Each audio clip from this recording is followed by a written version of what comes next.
Simone Biles appears to defy gravity in her gymnastics routines. Michael Phelps has 23 gold medals, and Serena Williams won her first Grand Slam at 17.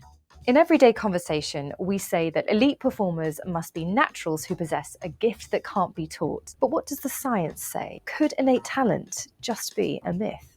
Some researchers now argue that nobody is born a natural brain surgeon or cellist or sports champion. Research across a wide range of fields shows that many people do not only fail to become outstandingly good at something, they frequently don't even get any better than they were when they first started. So if you're wanting to start playing tennis, for example, you get some instruction and you eventually get to a point where people are willing to play games with you. And at that point, it seems that they become less aware of what they're doing.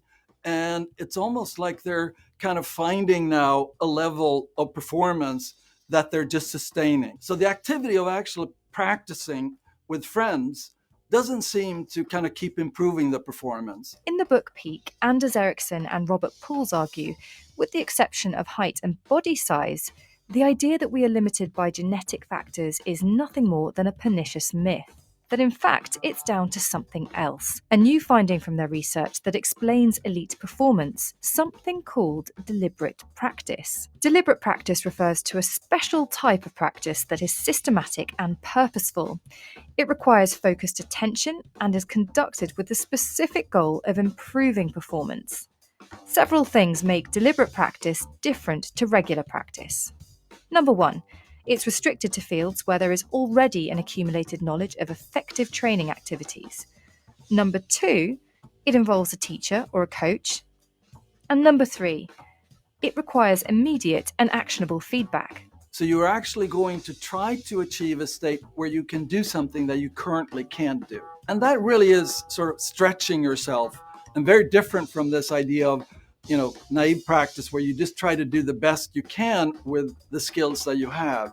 You really identify now something that is well outside of what you can currently do. And in order to do that, you really have to push yourself maximally so you can gradually stretch to this new goal of mastery. So it's not so much about the amount of practice you do, but the way that you do it. Which means, by that logic, anyone who trains in the right way could achieve high-level results. So why don't they? Well, the answer's pretty simple. Deliberate practice is hard, it's repetitive, and it's pretty boring.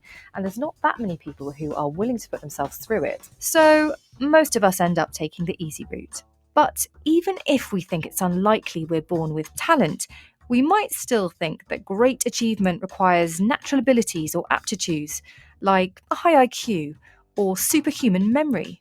For most of the 20th century, it was believed that memory capacity for rapidly presented information was limited to around 7 pieces or chunks and couldn't be improved by training. In 1975, Professor Anders Ericsson undertook a study which disproved that claim by having a normal college student improve his ability to reproduce random sequences of digits from around 7 digits to over 80 digits after several hundred hours of training spread over a couple of years. The student's achievement was significant because when he reached 82 digits and stopped, there was nothing to indicate that he had reached his limit of improving memory skill with practice. And maybe most interestingly, we found that the way he was encoding and recalling the digits fundamentally changed with practice. He was now able to actually, instead of just rehearsing them, saying them again and again until you recall them, he was able to meaningfully encode them and relate them to knowledge. In his case, he was a runner,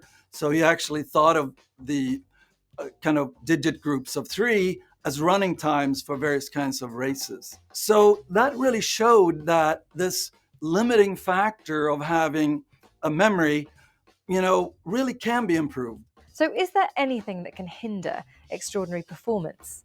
Congenital physical, mental, and health conditions, along with diseases or disorders, are some obvious constraints. And even if you're in peak physical health, other physical aspects like height or body size are also contributing factors. If you're born with a soprano voice, for example, it's going to be a challenge singing bass. And then there's the issue of luck. For example, a chance accident and the detrimental effect that can have on reaching elite levels of performance. In his book Blueprint, Robert Plomin makes the case for talent as a result of our DNA. Plomin argues that genetic factors can affect outcomes, which raises the question, what role do genes play? People wonder how Mozart and Tiger Woods would be able to perform at such a high level at young ages. It seems almost impossible that training could explain that. If we look more carefully, we'll find that in all of these prodigious cases, a parent was helping the child,